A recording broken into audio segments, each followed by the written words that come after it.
Selamat pagi sahabat-sahabat di dalam Tuhan. Efesus 4 ayat yang ke-25, firman ini dahsyat sekali. Karena itu buanglah dusta dan berkatalah benar seorang kepada yang lain, karena kita adalah sesama anggota. Luar biasa, Rasul Paulus memberikan satu pandangan, satu himbauan kepada jemaat yang ada di Efesus. Dikatakan oleh Rasul Paulus kepada mereka, karena itu buanglah dusta. Yang pertama, untuk mengiringi Tuhan, kita harus membuang yang namanya dusta atau kebohongan. Ada banyak kita semua anak-anak Tuhan bahkan senantiasa terus masih bertekun dalam kebohongan atau dusta.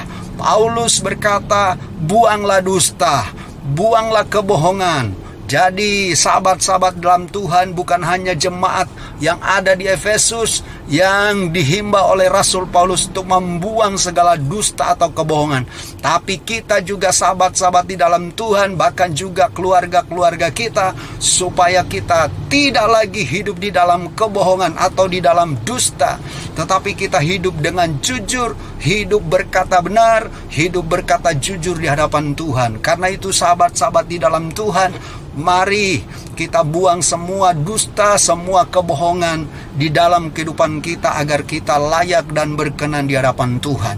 Oleh karena itu, mulai hari ini kita harus hidup benar. Yang kedua, Rasul Paulus juga berkata, benar seorang kepada yang lain. Dikatakan Paulus mendorong supaya semua jemaat yang ada di Efesus berkata benar seorang kepada yang lain, karena kita adalah sesama anggota.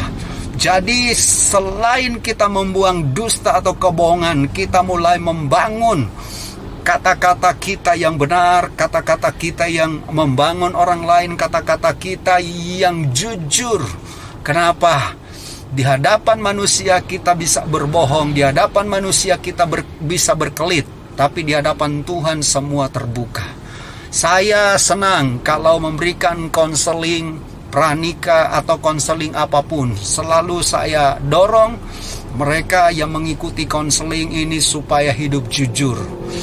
Dan saya berterima kasih karena banyak orang-orang yang membuka diri dan mereka boleh berkata jujur. Dan saya selalu memberikan motivasi supaya mereka benar-benar hidup benar, hidup jujur di hadapan Tuhan. Karena waktu kita hidup jujur di hadapan Tuhan, Tuhan pasti memberkati kita, Tuhan pasti mengurapi kita, dan Tuhan pasti pakai kita sebagai sahabat-sahabat yang mungkin sebagai gembala atau sebagai hamba-hamba Tuhan. Mari kita menjadi hamba-hamba Tuhan yang hidup benar, yang hidup tidak dengan dusta kebohongan, tapi kita hidup berkata benar, kita berkata jujur di hadapan Tuhan, di hadapan jemaat. Karena itu sahabat-sahabat di dalam Tuhan, mari kita terus bersungguh-sungguh mau dekat dengan Tuhan. Tanpa urapan Roh Kudus, tanpa urapan dan kuasa Roh Kudus, pasti kita banyak gagal. Tapi bersama dengan Roh Kudus kita sanggup, kita mampu, dan kita mulai membangun kata-kata kita yang jujur, kata-kata kita yang benar, dan kita buang semua dusta dan kebohongan dalam kehidupan kita, sehingga kita berkenan dan kita boleh melihat karya-karya Tuhan yang luar biasa. Kita boleh melihat kebaikan dan kemurahan Tuhan boleh mengalir dalam kehidupan kita. Mulai hari ini, bangunlah kehidupan yang benar, bangunlah kehidupan yang jujur di hadapan Tuhan, dan terutama kita membuang semua dusta atau kebohongan yang menghalangi setiap berkat-berkat Tuhan dalam kehidupan kita. Mulai hari ini, hiduplah benar, hidup jujur, hidup takut akan Tuhan.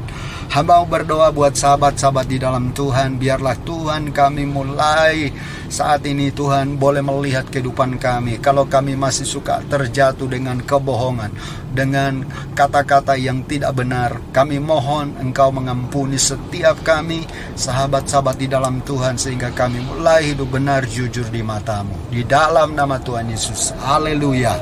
Amin.